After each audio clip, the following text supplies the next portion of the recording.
Here's why.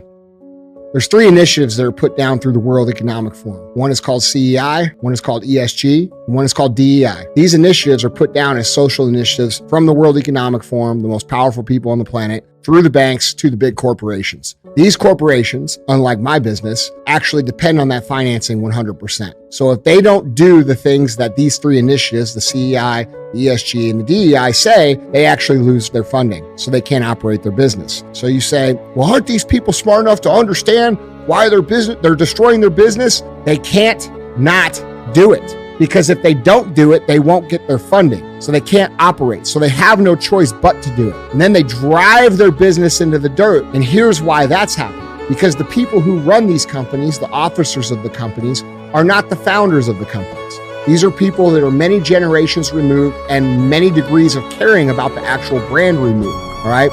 So these people are college graduates who think they know a whole bunch of stuff because they have an advanced degree, and they are making decisions that are, basically about the money and thinking that eventually people will adopt this and it will stop. But it's not going to stop, and it's not supposed to stop.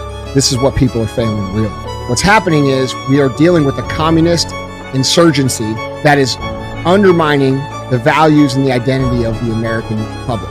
What they are doing is they are intentionally creating a scenario where the American people rejecting this initiative is actually hurting iconic American brands that remove much of the American identity.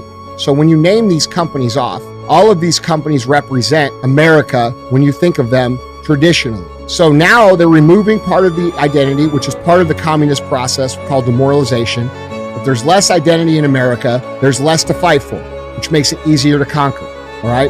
Then on top of it, one of the goals of communism is to create two classes of people, very poor and very rich. And so what they're doing here is they are getting the American public to cancel their own companies that actually hurts their own neighbors who are good, hardworking American people. Because the people at Bud Light at the top are not the ones feeling the pain here. It's the delivery drivers. It's the hardworking red, white, and blue Americans that believe the same motherfucking shit that you all believe, who are getting fired or laid off or losing because of this. So they have run an operation to push this initiative down through the companies intentionally, where the companies cannot resist it because they're required to do so for their funding, knowing that the American people are going to reject it and destroy these companies, creating the lower class system that they're trying to create in the first place.